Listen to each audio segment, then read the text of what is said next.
Hi, I'm Bakhtiar Sanov and you're watching A News. So let's see the headlines.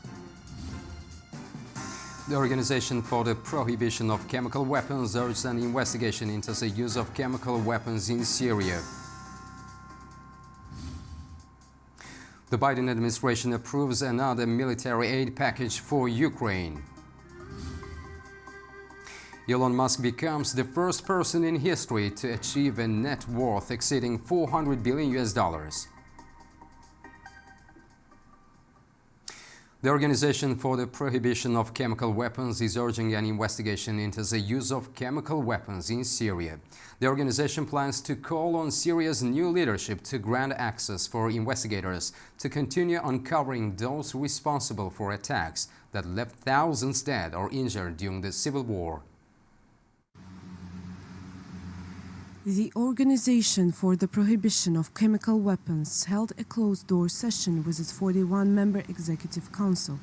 The meeting focused on addressing the situation in Syria after the sudden toppling of President Bashar al-Assad. OPCW Director General Fernando Arias noted positive signals from Syria about addressing its chemical weapons, but said no formal commitments had been made. Syria joined the OPCW in 2013 under a US-Russia deal to dismantle its chemical arsenal. According to the UN and OPCW investigations, banned weapons remain in Syria, and Assad's forces were found to have repeatedly used sarin and chlorine bombs. The OPCW, based in the Netherlands, enforces the 1997 Chemical Weapons Convention. It helped dismantle Syria's chemical arsenal, much of it neutralized on a specialized US ship. The OPCW seeks Syria's cooperation to eliminate chemical weapons and ensure accountability for their past use. With curfews lifted, Syria sees a resurgence in commerce as markets reopen and independent currency trading becomes legal under the transitional government. Shops across Damascus now openly advertise money exchange services, marking a significant shift from earlier restrictions. The historic Ahmadiyya Bazaar, closed during recent turmoil, has reopened, reflecting a cautious return to normality. Syria's transitional government, led by Mohammed al-Bashir, is steering the country towards a free market economy. Efforts include easing financial regulations, stabilizing inflation, and encouraging the return of displaced Syrians. These changes aim to rebuild a nation recovering from years of conflict and economic strain. Once punishable by law, independent currency trading is now widespread. In downtown Damascus, businesses display signs offering currency exchange for various denominations, catering to locals and traders alike. The Syrian pound, which once stood at 50 to the dollar before 2011, now trades at 15,000, illustrating the economic challenges ahead. Economists see reopening markets and new financial freedoms as vital steps to attract investment and encourage economic recovery. The streets of Damascus, now adorned with flags symbolizing the interim government, showcase a nation striving for stability amid significant change. An American Travis Timmerman was recently found in Syria after a month of being unaccounted for. His parents, relieved and overjoyed by the news, shared their reaction, while United States officials worked to bring him home. Call you Travis. That's okay. Travis. Where were you? Parents of Travis Timmerman, an American recently found in Syria after being missing for 7 months, are relieved and grateful to hear he's alive. The 29-year-old identified himself in videos posted online after he was freed from a prison following the ousting of Syria's President Bashar al-Assad. My name is Travis. Travis. Yes. So إذا وصلنا إلى شخص يدعى Travis Timmerman. That's right. That's right. But just Travis. Just call me Travis. Yeah, call you Travis. That's Okay. Travis. Where were you all this time? I was imprisoned in Damascus for the last 7 months. Travis's parents described the moment they confirmed that he was alive and expressed gratitude about the discovery. Thank God he's alive. Yeah. Thank God. I think God was with him. The videos, I'm like, yes, it's him. So excited. Yes. I just started bawling. Even his brothers and his sisters excited too. So It's like the best Christmas present ever. The gardeners also reflected on Travis's achievements before his disappearance and questioned why he went to Syria. I'm very proud of him. And he's a smart kid. He had his finance degree and he went to law school and Pass the bar. but I just don't understand why he went over there. But I guess I will never find out. I mean, I'll probably find out, but when he gets home, He's wringing his neck. What were you thinking? you know, he was just joking. Like, what were you thinking? Meanwhile, U.S. officials are working to bring Travis Timmerman back to the United States. U.S. Secretary of State Antony Blinken confirmed the efforts, providing an update on the ongoing situation in Syria. In terms of an American citizen who was found just today, I can't give you any details on exactly what's going to happen except to say that we're working to bring him home, to bring him out of Syria. The U.S. is continuing its efforts to bring Travis Timmerman back home, while also working on locating other Americans missing in Syria, including journalist Austin Tice, who has been missing for over a decade. The Biden administration has announced a new weapons aid package for Ukraine. White House spokesperson John Kirby said without disclosing the details. Kirby emphasized that the United States would continue supporting Ukraine with aid packages throughout Biden's term. Last month, President Biden lifted the U.S. ban on Ukraine, using longer-range missiles for strikes within Russia, aiming to strengthen Kiev's defense efforts amid the ongoing conflict with Moscow. That also today the president approved a new security assistance package for Ukraine that will provide them with additional air defense, artillery, drones, and armored vehicles. It's the 72nd such drawdown package announced by the United States, and as the president made clear, we're going to continue to provide additional packages right up to the end of this. Amazon founder Jeff Bezos plans to contribute a total of $2 million to President-elect Donald Trump's incoming inauguration, marking a significant gesture for a tech leader who has had a complex relationship with the incoming administration. According to CNN, the contribution will consist of a $1 million cash donation and an additional $1 million in-kind contribution through streaming services on Amazon Video. Bezos is expected to meet with Trump in the coming days, joining other technology industry leaders in their efforts to build stronger relationships with the incoming administration. The move comes at a time when Bezos' media property, The Washington Post, has been navigating its own political positioning. Chinese leader Xi Jinping will likely reject President-elect Donald Trump's invitation to attend his inauguration on January 20th, U.S. media reports according to few sources. Although Trump's incoming press secretary Caroline Leavitt confirmed the invitation, the Chinese embassy in Washington declined to comment. Analysts believe that the invitation is unlikely to change the increasingly tense relationship between the two nations. Trump's tariff threat escalated tensions with China, warning of trade wars' impact on both economies. NATO Secretary General Mark Rutte warns that the security situation doesn't look good and calls for an increase in defense spending. Meanwhile, NATO members are in talks to raise the alliance's defense spending to 3% of GDP, up from the current 2%, according to the Financial Times. NATO Secretary General Mark Rutte warned that NATO must prepare for long-term confrontations with Russia and said the alliance is not ready for the challenges ahead.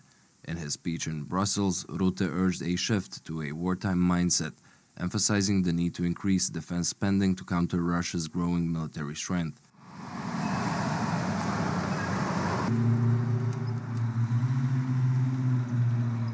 And Russia's defense industry is producing huge numbers of tanks, armored vehicles, and ammunition. What Russia lacks in quality, it makes up for in quantity, with the help of China, Iran, and North Korea. This all points in one clear direction. Russia is preparing for long-term confrontation. We can prevent the next big war on NATO territory. and preserve our way of life. This requires us all to be faster and fiercer. It is time to shift to a wartime mindset and turbocharge our defense production and defense spending. The discussions will continue as NATO plans for its upcoming summit next June. European NATO members are in talks to raise defense spending to 3% of GDP, up from the current target of 2%, Financial Times reports. The urgency for this increase has been driven by Donald Trump's demands and the realization that current defense spending is insufficient to support Ukraine and deter Russia. The talks, which started at a NATO foreign ministers meeting last week, propose a short-term commitment to reach 2.5%, with a long-term goal of 3% by 2030. A new report from the French political group La France Insoumise has raised serious questions about French President Emmanuel Macron's handling of New Caledonia. It highlights alleged marginalization of the Kanak people, accusations of neocolonialism and violent unrest following controversial government actions. Here is the story. Clashes in New Caledonia earlier this year have drawn the ire of the far-left French opposition group La France Insoumise. At the centre of the controversy is a bill passed in April proposing changes to the electoral body for local and congressional elections in the territory. The report accuses the Macron government of pushing the bill through Parliament and the Senate in a way that disregards the historical sensitivities of New Caledonia's status as a French territory. While the territory voted to remain part of France in a series of referendums, the proposed changes are seen by some as marginalizing the Kanak people and threatening their cultural and political identity. The report describes the move as a form of neo-colonialism. La France Insoumise, or LFI, has linked the implementation of the bill with blockades and violent clashes between independence activists, militias, and police in New Caledonia. The report suggests that 13 people died during the unrest, with at least 8 believed to be Kanak, allegedly killed by militias. It also accuses the French government of failing to disarm these groups and exacerbating tensions, which it says raised fears of further unrest. LFI criticizes the government for suspending the bill on the heels of the dissolution of Parliament, arguing that it should have been fully withdrawn and calling it a sword of Damocles hanging over the local population, creating prolonged uncertainty and unrest. The UN has expressed concern over the situation, pointing to a lack of dialogue, excessive use of force, and reports of human rights violations. Observers warn that the ongoing tensions could further destabilize the region. The French government has defended its actions, citing exceptional circumstances to legally justify measures such as the suspension of TikTok and other perceived restrictions on freedoms. However, LFI's report claims that investigations into the violence show disproportionate targeting of independentists. There are now renewed calls for greater accountability and fresh talks to address the Kanak people's concerns and ensure stability in the region. Tuvalu's fight to survive climate change is taking center stage at the International Court of Justice. Representatives warn the island nation will face catastrophic consequences unless urgent global action is taken. At the International Court of Justice in the Netherlands, Tuvalu's leaders made an emotional appeal for the nation's survival. Rising sea levels threaten to render the island uninhabitable, forcing its more than 10,000 residents to leave their homeland. Tuvalu, my country and my home, is expected to be the first country to be completely lost to climate-related sea level rise. Salt water is already contaminating farmland and aquifers, devastating health and livelihoods. Tuvalu's Attorney General, Jane Italeli-Talia, calls for immediate global action. The only way to prevent catastrophic levels of climate change is our states to implement immediate, rapid, and dramatic reductions in GHGs. Tuvalu also highlighted the violation of their fundamental right to self-determination and urged the court to hold major polluters accountable. Tuvalu is facing our greatest challenge in the history of our people. The hearings, set to conclude today, could mark a turning point in the fight for justice for nations on the front lines of climate change. Is not limited to physical. Protests have intensified across South Korea as President Yoon Suk-yeol defends his controversial martial law declaration, vowing to fight against impeachment efforts. With a second vote on his removal set for this weekend, demonstrators are clashing with police, demanding his resignation.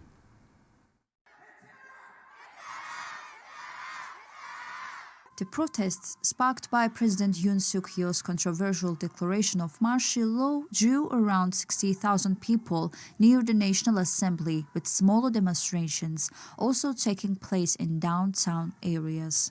The President Yoon Suk-yeol is not acknowledging his own mistakes and shamelessly keeping his stance, and that made me very angry. Protesters, primarily from local workers' unions, clashed with police as they tried to march toward Yoon's official residence. Despite heavy police resistance, many managed to slip past barricades and disrupt traffic in the area.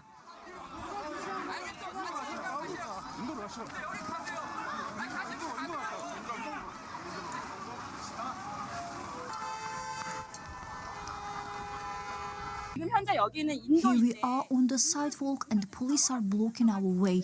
We tried to pass through here and the police pulled me, so I almost fell down.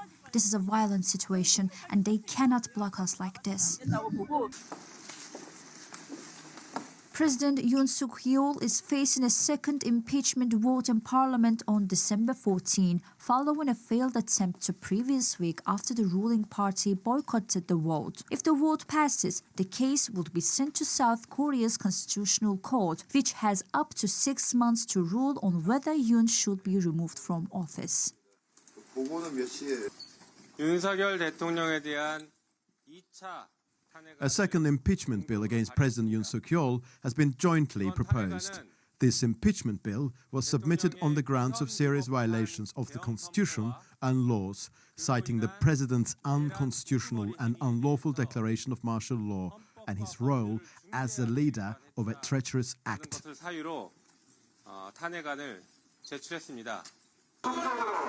The president is also under criminal investigation for his martial law declaration, which was rescinded shortly after it was announced. Yoon Suk-yeol has pledged to fight to the end against the votes to oust him. A second impeachment motion against South Korean President Yoon Suk-yeol was submitted to Parliament today, following the failure of the first attempt on December 7th. The initial motion was blocked after most members of Yoon's ruling People Power Party boycotted the vote. Since then, at least 7 PPP lawmakers have publicly backed impeachment. On Thursday, Yoon defended his brief declaration of martial law, claiming it was to protect democracy, and vowed to resist impeachment efforts. Opposition parties, which control the National Assembly, plan to hold a second vote on Saturday, requiring support from at least 8 PPP members to pass the motion. Moldova has declared a state of emergency, citing a potential humanitarian crisis if Russian gas transit through Ukraine is cut off. Moldova's parliament approved a 60-day state of emergency starting December 16, following concerns about the possible disruption of Russian gas supplies through Ukraine. The government's Commission for Emergency Situations can enforce mandatory measures on institutions and businesses. The decision faced opposition resistance and aims to address potential energy shortages this winter. President Recep Tayyip Erdogan reaffirmed Turkey's commitment to the territorial integrity and unity of Syria during a meeting with U.S. Secretary of State Antony Blinken in Ankara. The discussions between Turkish President and U.S. Secretary of State covered bilateral relations, developments in Syria, and broader global and regional issues. President Erdogan emphasized Turkey's intention to take preventive measures against terrorist organizations operating in Syria, including the PKK-YPG terror group and ISIS. He also called for international cooperation to rebuild and revive Syria's institutions. Secretary Blinken noted the importance of facilitating the flow of humanitarian assistance to all in need and emphasized that displaced Syrians will continue to need protection. He also discussed the urgent need to conclude a ceasefire agreement in Gaza. Moreover, a meeting between Turkish Foreign Minister Hakan Fidan and U.S. Secretary of State Antony Blinken has begun in Ankara. The meeting is expected to discuss the situation in Syria. In business and innovation, a prominent tech entrepreneur, Elon Musk, continues to make headlines with his achievements. His fortune is now very close to $500 billion. Musk's ventures are seeing significant growth, driven by market confidence and strategic moves. Tesla CEO Elon Musk's net worth surpassed $400 billion, according to the Forbes Real-Time Billionaires list. The milestone was driven by a 71% surge in Tesla's shares this year and the rising valuation of his rocket company, SpaceX. Musk, Tesla's largest shareholder, saw the automaker's shares hit a record $425 on Wednesday, continuing a rally that began after the November 5th election. Musk reportedly spent over $250 million to support Trump's election.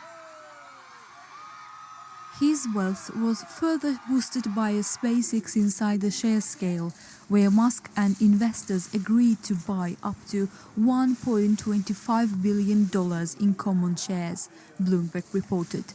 Musk noted on X that almost no investors wanted to sell shares, even at a $350 billion valuation.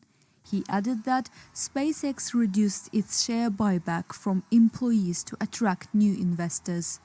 Beyond Tesla, Musk leads Neuralink, a brain tech startup, and SpaceX, both of which depend heavily on government policies. Musk also owns social media platform X and The Boring Company, a tunnel construction firm. That's all we have for you for now. Thanks for tuning in and keep watching A News.